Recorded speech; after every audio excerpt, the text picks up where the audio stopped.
This episode is brought to you by Progressive. Progressive helps you compare direct auto rates from a variety of companies so you can find a great one, even if it's not with them.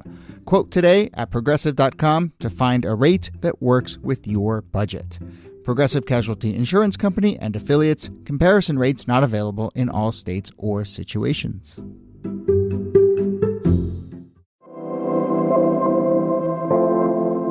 Hello and welcome to This Day in Esoteric Political History from Radiotopia. My name is Jody Avirgan. This day, November 7th, 1983, at 7:02 p.m., the Senate adjourns for the day. Many representatives go to the Senate chamber for this fancy reception. And then, later on that night, 10:58 p.m., as the night was winding down, an explosion rocked the second floor of the Capitol's north wing. A bomb had been placed under a bench in the eastern corridor outside the Senate chamber. The bomb blew the door off the Speaker's office, damaged a number of artifacts and paintings, and no surprise, served as a wake-up call for many of the representatives. And who was responsible for this? Well, just minutes before the bomb went off, a tape-recorded message had been telephoned to the Washington Post news desk and to the Capitol switchboard, claiming responsibility. It was from a group that no one had kind of ever really heard of and has largely been forgotten, but not on this show. Let's remember this moment. Let's talk about the 1983 Senate bombing, who was responsible, and yes, why exactly were they bombing the Capitol building at all? Here to discuss, as always, Nicole Hemmer of Vanderbilt and Kellie Carter-Jackson of Wellesley. Hello there. Hello, Jody. Hey there. No inkling in my sense of history that this had happened. Never this is heard really of this one in of my those life. out of nowhere. There was a bombing in 1983. You know, part of it, I guess, is because there were no deaths or injuries. There was just some damage. But still, my gosh, you think the list of bombings inside the Senate would be a little better known. So this is a really fascinating moment. Anything else about the sort of details of that night before we talk about who and why? Well, we should mention there's a reason why there weren't any injuries, and that is that it was planned so that the explosion would be a form of protest without actually harming anyone. Now, groups have tried things like this before and ended up killing security guards and other people. Themselves. There's no. Themselves, You don't actually control when a bomb goes off how many people you're going to kill. But in this case, the bomb goes off at almost 11 p.m. at night. And most of the area around there was unoccupied. Although I think it blew the door off of the Senate leaders. Yeah. Robert Byrd or somebody, his door. So I think that's, it's powerful symbolism. Yes. Antique clock lovers, cover your ears, because a grandfather clock that had been in the Senate chamber since 1859 was blown to smithereens. And then some paintings as well. A portrait of Daniel Webster was badly damaged. So, a little bit of fallout here. Yeah, it's not. I mean, thankfully no one was harmed, but it does sort of boggle my mind at how during this time someone could have easily just walked into the office, waltzed right in. Yeah, I'm like, you could go the anywhere. security? I can we just sit with that for just a second? Because I was thinking that too, Kellie. And this is also in that era when there's a flight leaving in 15 minutes and I just strolled into the airport with a checkbook and I can buy a ticket. I can get on the flight. No big deal. They'll wait for me. I don't have to take my shoes off. I don't go through any screening. Yeah. And it is just a very different world before the U.S. becomes more of a security state. And it's kind of hard to even imagine that, which is such a reminder of how different our world is today. Yeah. Well, I mean, there's a great book about all the hijackings that took place in the 70s, for political reasons, but also for security reasons. And it's hard to remember that that kind of violence was so common.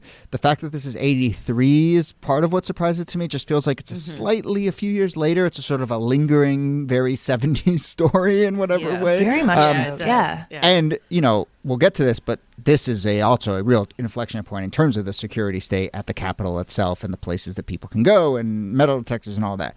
But I suppose we should talk about who claims responsibility here, because I sort of flippantly referenced like, oh, this feels like a hangover from the 70s, but it actually kind of is sort of that. It is a hangover. So who is this group that sends this recorded message to the Post and to the Switchboard claiming responsibility? I said no one had really heard of them before.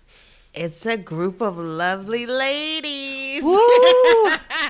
The May 19th Communist Organization, also known as M19, were a group of about a dozen or so women that led this, sort of underground militant organization. And we're really sort of using their, their voice and their activism to push for things that they felt very deeply about.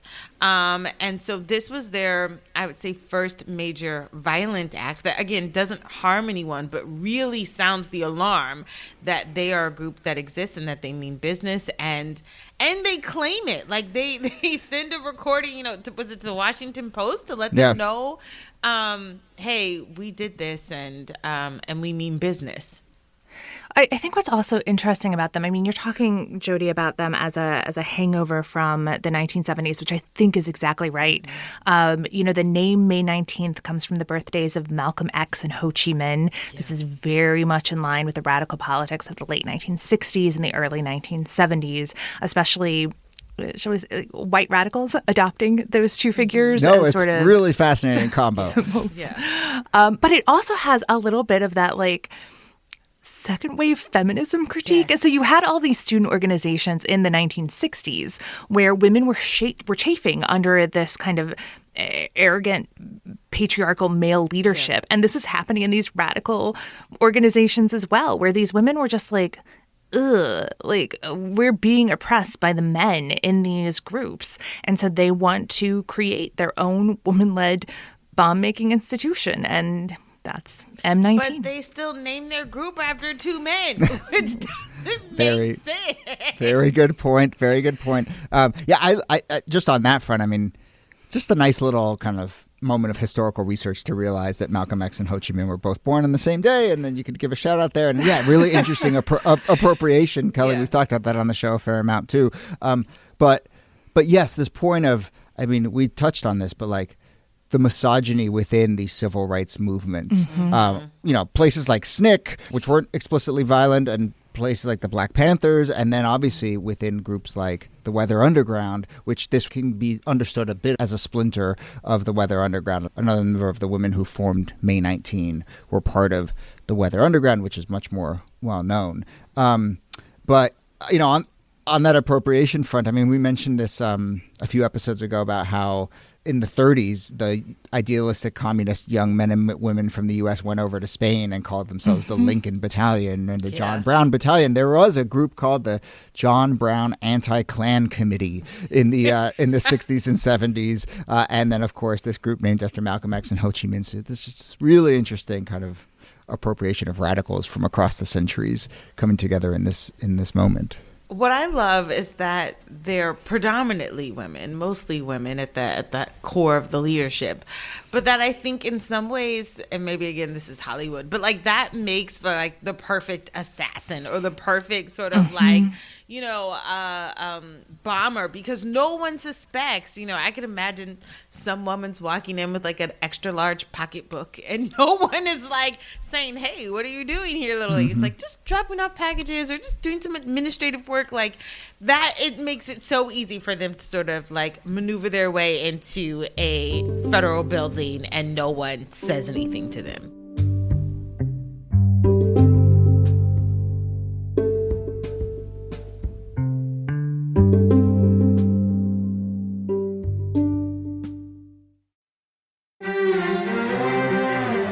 You're used to hearing my voice on the world, bringing you interviews from around the globe. And you hear me reporting environment and climate news. I'm Carolyn Beeler. And I'm Marco Werman. We're now with you hosting The World Together. More global journalism with a fresh new sound. Listen to The World on your local public radio station and wherever you find your podcasts.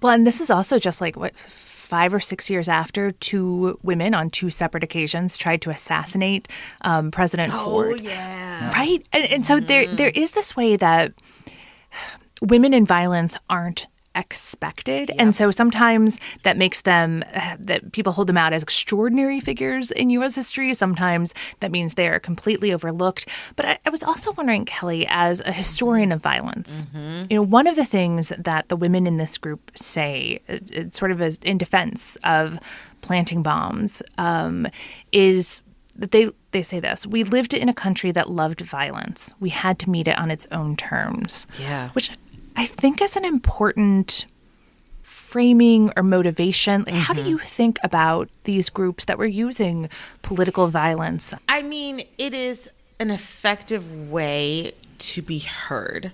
So I think not necessarily an effective way to institute change, but in terms of getting attention, it makes sense. I think, when women do other things that we might see as nonviolent or more passive, it's like, oh, isn't that cute? But like when you see a woman that's like, so I planted this bomb, like all of a sudden she has to be reckoned with, she has to be taken seriously. And, I get what they're saying. Like, you speak the language of violence, so we're going to meet you fluently in your own language so that you can understand our grievances. And that's kind of what happens. Yeah, I think it also speaks to the way that state violence, which is held as legitimate, has all of these like echoes and reverberations into civil society and into these groups, and that state violence and non-state violence are not separate things. They co-create one another. Yeah, they absolutely. All right, so we have the what, which is this bombing, and we have the who, which is the May 19th group, though it's also affiliated with, they at one point call themselves the Armed Resistance Unit, and they're affiliated with these other, it feels like that Life of Brian, that like People's Judea's Front, the Judean People's Front, they like all these splinter groups, they have different names and all these different, but anyway, there's this network of groups that claim responsibility. The why, I suppose, is the next thing to lay out. So the Armed Resistance Unit, which is part of the May 19th, they make a call to National Public Radio and say, quote, we purposely aimed our attack at the institutions of imperialist rule rather than at individual members of the ruling class and government. We did not choose to kill any of them at this time, but their lives are not sacred. So clearly trying to send a message about, as they put it, imperialist rule on the part of the United States. The Vietnam War is over in 1983. What is the imperialist rule that they are protesting in this moment? So imperialism in the U.S. doesn't go away after Vietnam. In fact, it's actually really active in the 1970s and 80s in places like Latin and South America, in the Middle East. This is a period in time in which there are tons of Marines in Lebanon, which is going to become a big issue in 83 with the Beirut bombing.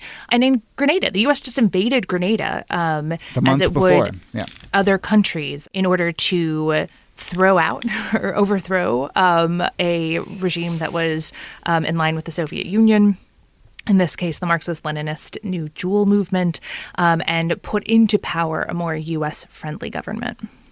Yeah, that's not what I would have expected. Yes. I mean, the war, the invasion of Grenada has, I think, rightfully a place as a bit of a punchline or weird little moment in American history.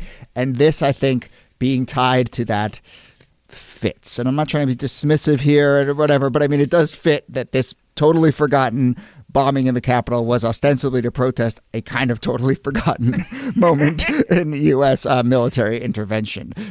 It is a nice little piece of cocktail party trivia to say the Capitol got bombed to protest the invasion of Grenada, and someone be like, I didn't know about any of those things you just said. But I do think, this is an interesting insight into history and memory. If this had happened in the 1970s, right, I think we would remember it because it fits into the story that we tell about the 1970s. This isn't the story we tell about the 1980s. The 1980s is a conservative decade, and Ronald Reagan was helping America stand tall again. So this story doesn't fit in. It's not supposed to be a decade of this kind of political violence, so we don't tell the story. You're too late, ladies.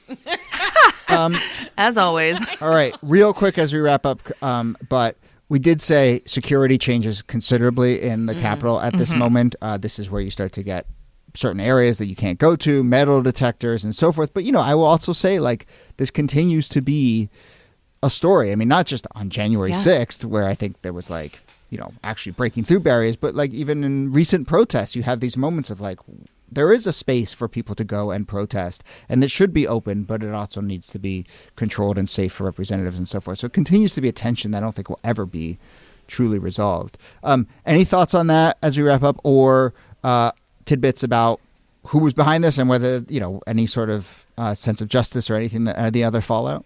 It does do something to the small d democratic landscape to have institutions like the Capitol or like the White House, not just to have security screenings, but to actually be surrounded by barriers. This is something that they talked about at the time. Like, are we going to wall ourselves off like the Kremlin? No, we're a free society. But over the course of the 80s, 90s, certainly after 2001, even more so after the insurrection in 2021, the places that are supposed to be the people's places, that are supposed to be symbols of representative government, have become increasingly put behind walls. Yeah. And I do think that there's a price to pay for that when you transform the landscape into something that is less democratic and inclusive. Mm-hmm. There was a 5-year investigation. Federal agents eventually arrest 6 members of the armed resistance group in May of '88, charged them with the bombing of the Capitol. Charges are dropped against 3, but the names that are usually associated with this are 2 people, Laura Whitehorn and Linda Evans. They are sentenced to 20 and 5 years, respectively. In 1999, Whitehorn is released on parole, and then January 20th, 2001, on the day he left office, President Bill Clinton commuted Evans' sentence, which I'm sure we could go back and find a lot of chatter about that decision. I want to read moment. a lot more about that decision. I Yeah, know. and I wonder what Rush had to say about that day. But I'm sure he praised it. yeah, exactly. We will leave it there. Really fascinating story, and I'm glad we got to it. But Nicole Hemmer, thanks to you as always. Thank you, Jody. And Kellie Carter-Jackson, thanks to you. My pleasure.